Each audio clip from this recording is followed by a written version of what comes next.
Hi, my name is Shelby Hull, and today I'm going to be talking to you about fake news and social media and how it is influencing the younger generation.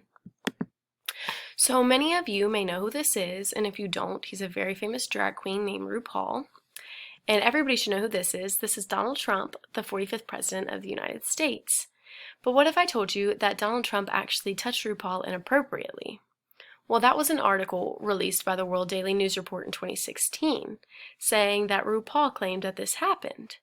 And many people would be appalled if they saw this. And as you recall, 2016 was actually the election year that Donald Trump got elected president. So this article being released ahead of time has the potential to sway voters one way or another if they were undecided on the issues. But what if I told you that if you kept reading the whole article all the way down to the bottom of the website, you would see this disclaimer that basically says that everything on the whole website is a lie and it's all made up. Well, this single article had almost 300,000 shares on Facebook, and it was spread amongst many, many people, even though it was a lie because some people didn't read all the way down to the bottom. This is an example of fake news and how it can be used to sway people. So before we get into the argument, we need to decide a few definitions that we're going to be working with throughout the whole piece. So for the purpose of the argument, fake news is going to be considered false news stories that are created for the purpose of generating revenue, promoting or discrediting a political figure or political movement. And when I talk about the younger generation, I will be referring to people aged 25 and younger. And when I talk about propaganda, that will be government supplying and misleading information that's intentionally misleading. So let's start there. Let's start with propaganda because that is how fake news originated. It is heavily used during wartime, and everyone is a victim of using it. United States, we used it during World War II and all the wars to try to get people to enlist in the army, to try to get them to step up and see that that was what they wanted you to do. Germany also used it. Hitler used it a lot to try to convince his citizens to feel the same way about Jews that he did, and he tried to convince them that Jews were bad through propaganda. And a more current example of propaganda is Kim Jong-un using it in North Korea. He actually used the propaganda to shut his country out and not let his citizens see what's going on in the rest of the world. Fake news originating from propaganda helps you see how it can be intentionally misleading and kind of devious behind it. So let's start out with why it's targeting the younger generation. Well, the younger generation has been immersed in social media since they were born. As you can see by this table, MySpace was created in 2003, Facebook in 2004, and many others before and after those two.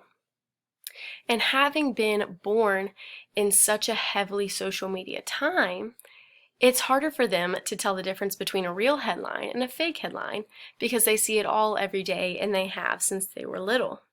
And that's not the same with older generations because the older generations didn't even grow up with technology, let alone social media and ways to connect with friends and family. Now, a big reason that younger people are more susceptible to the fake news is because they spend a lot more time on social media than other ages. So teens actually spend 9 hours a day on their phones, and 45% of that time on their phones is on social media alone. So because they are so involved in social media, they're more likely to see it than other generations. And things that make them a huge target are A, they have less real-world experience than the older generations, and that makes them have a harder time of telling what's real and what's fake because they didn't get to live through as much as the older generations have. And because of peer pressure. Peer pressure is something that affects everyone when they are younger. And if you are young, and if you don't have a certain political idea or a political opinion on a subject, but one of your best friends posts something about it, you're more likely to say, oh, that must be right, and republish it as well.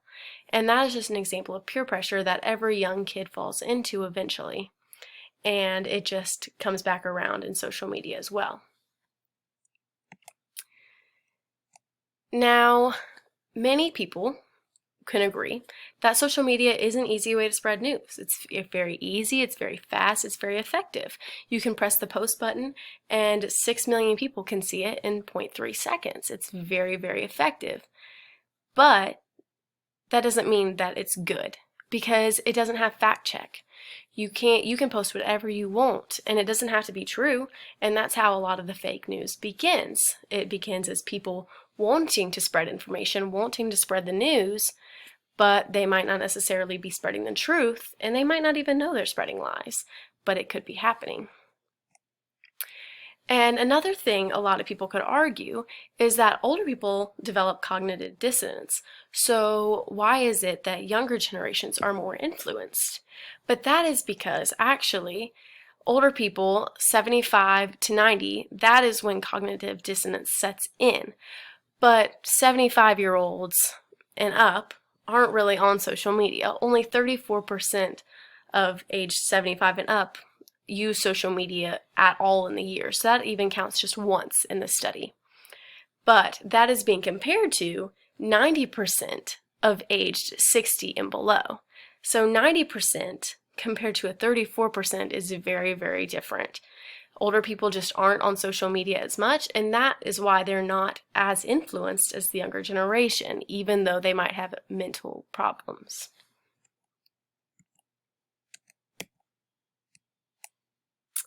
So just to recap, fake news developed from propaganda is created to be intentionally misleading and to try to persuade you to share the same opinion as other people, and that is just how it came around.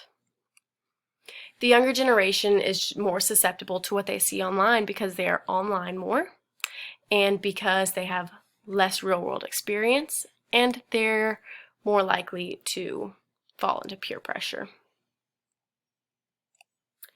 And yes, while it is easy to spread news through social media and effective to spread news through social media, there is no fact checking. You can post whatever you want. So while it's easy to spread news, it is just as easy to spread the fake news. And older people aren't as active on social media, which is why, yes, they could be more of a target mentally, but they wouldn't reach as many of them as they would if they targeted the younger generation. So thank you all. Here are my sources, and have a good night.